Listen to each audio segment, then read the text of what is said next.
Shalom saudaraku yang dikasihi dan diberkati Tuhan. Selamat malam, salam sejahtera buat kita semuanya. Apa kabar saudara malam hari ini? Doa kami saudara sekalian selalu dalam keadaan yang luar biasa baik, tetap dalam penyertaan dan pemeliharaan Tuhan yang hidup. Puji Tuhan, jumpa lagi dengan saat teduh dan doa sebelum tidur malam hari ini. Saat teduh malam hari ini berjudul Dikasihi oleh Tuhan. Firman Tuhan dalam kitab Nabi Yeremia pasal yang ke-29 ayat yang ke-11 mengatakan, "Sebab aku ini mengetahui rancangan-rancangan apa yang ada padaku mengenai kamu, demikianlah firman Tuhan, yaitu rancangan damai sejahtera dan bukan rancangan kecelakaan, untuk memberikan kepadamu hari depan yang penuh harapan." Saudaraku yang dikasihi dan diberkati Tuhan, pada tanggal 4 Desember 1982 lahirlah seorang bayi laki-laki tanpa tangan dan tanpa kaki di kota Melbourne, Australia. Kelahiran Nick Vujicic itu memang sangat berbeda dengan kelahiran bayi-bayi pada umumnya. Biasanya kehadiran seorang bayi memberikan sukacita di hati kedua orang tua. Tetapi tidak demikian dengan Nick. Ketika melihat Nick untuk yang pertama kalinya, ibunya sendiri meminta perawat untuk membawanya pergi. Sebenarnya Nick diperkirakan tidak akan bertahan hidup lebih lama lagi. Tetapi kenyataannya berbeda. Nick terus bertumbuh menjadi anak yang sehat.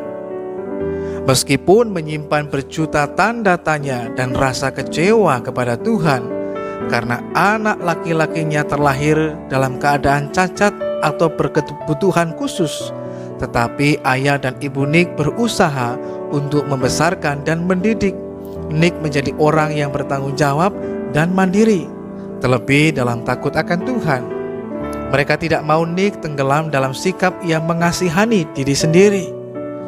Banyak tantangan yang dihadapi Nick dan orang tuanya pada masa pertumbuhan Nick. Bahkan ketika Nick mulai masuk di bangku sekolah, dia mengalami banyak penolakan lewat ejekan dari teman-temannya. Namun, bekal kepercayaan diri yang ditanamkan oleh orang tuanya yang sangat mengasihinya membuat Nick bertahan dan akhirnya memiliki banyak teman. Walaupun telah terbentuk menjadi manusia yang cukup tegar, tetapi keraguan bahwa Allah mengasihi Nick kerap menyerang hidupnya, bahkan imannya. Pertanyaan-pertanyaan yang selalu berkecamuk di dalam benak pikirannya adalah, apakah benar Tuhan menciptakannya serupa dan segambar dengannya? Apakah benar Tuhan mengasihi hidupnya? Keraguan yang terus bergejolak itu sempat hampir saja membuat Nick mengakhiri hidupnya. Kasih Allah adalah sempurna dalam hidup orang-orang yang mengasihinya.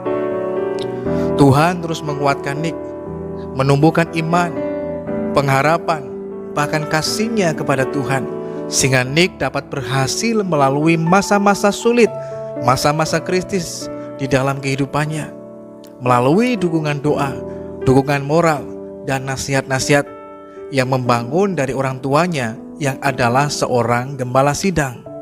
Nick akhirnya dapat menerima bahwa Allah memang turut bekerja mendatangkan kebaikan bagi orang-orang yang mengasihinya.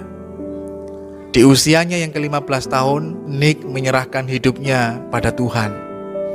Nick yang telah mengalami perjumpaan dengan Tuhan, dia dapat menemukan potensi-potensi dalam hidupnya, tetapi sekaligus menemukan panggilan dan tujuan hidupnya di dalam Tuhan. Saat ini Tuhan memakainya menjadi seorang pengkhotbah yang menguatkan iman dan memberikan inspirasi kepada banyak orang bahwa Tuhan benar-benar mengasihi dan memiliki rencana yang indah dalam hidup semua orang. Selain menjadi pembicara yang inspirasional, Nick juga bekerja sebagai seorang akuntan. Karena pada usia yang ke-21 tahun, dia berhasil meraih gelar sarjana di bidang ekonomi. Saudaraku yang dikasihi dan diberkati Tuhan, keberadaan, cacat atau kekurangan secara fisik sehingga membuat kita berkebutuhan khusus tidak menjadi penghalang bagi Tuhan untuk memakai hidup kita. Masa lalu, keterbatasan, kekurangan dalam kehidupan kita juga bukan menjadi penghalang bagi Tuhan untuk memakai kehidupan setiap kita. Jika Tuhan bisa memakai kehidupan seorang pemuda tanpa tangan, tanpa kaki seperti Nick Vujicic, pemuda yang tetap mengasihi dan mempercayai Tuhan, maka dia pun juga dapat memakai hidup kita menjadi alat bagi kemuliaannya dan menjadi berkat bagi banyak orang. Yang Tuhan inginkan adalah kesediaan kita untuk mau dipakainya. Tuhan memberkati kita semuanya. Mari kita berdoa. Tuhan, kami mengucap syukur malam hari ini kepadamu buat kasih-Mu dan anugerah-Mu yang begitu besar dalam kehidupan kami, sehingga sampai malam hari ini pun kami terus mengecap dan melihat akan kebaikan Tuhan yang tidak pernah berkesudahan. Kami mengucap syukur malam hari ini Tuhan, bahwa setiap kami dikasihi oleh Tuhan. Dan Tuhan juga yang mengasihi kami telah menyediakan bagi kami rancangan yang penuh dengan damai sejahtera, rancangan masa depan yang indah dalam kehidupan setiap kami. Itu sebabnya kami dapat melangkah dalam kehidupan ini dengan penuh kepastian, karena kami tahu Tuhan yang menjadi jaminan dalam kehidupan setiap kami. Ampuni segala dosa dan kesalahan kami di hadapan Tuhan. Kiranya Tuhan menguduskan hati dan kehidupan kami. Tuhan pun kiranya berkenan malam hari ini menyatakan penyertaan dan pemeliharaan-Mu, bahkan perlindungan-Mu atas setiap kami, sehingga kami dapat beristirahat dan tidur dengan segala baik dalam pertolongan dan perlindungan daripada Tuhan. Terima kasih Tuhan yang baik. Di dalam nama Tuhan Yesus Kristus, malam hari ini kami berdoa dan mengucap syukur lagi kepada-Mu Tuhan. Haleluya. Amin.